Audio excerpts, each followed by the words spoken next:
Yan, puro yelo yan na tumitigas.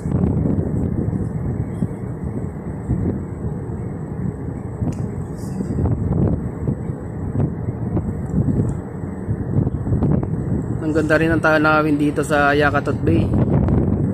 So dito tayo sa Yakutat Bay, Alaska.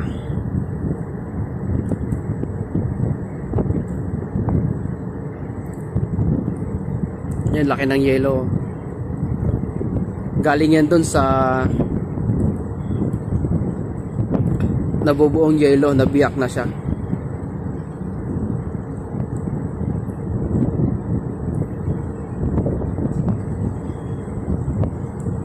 Laki ng iceberg, ano?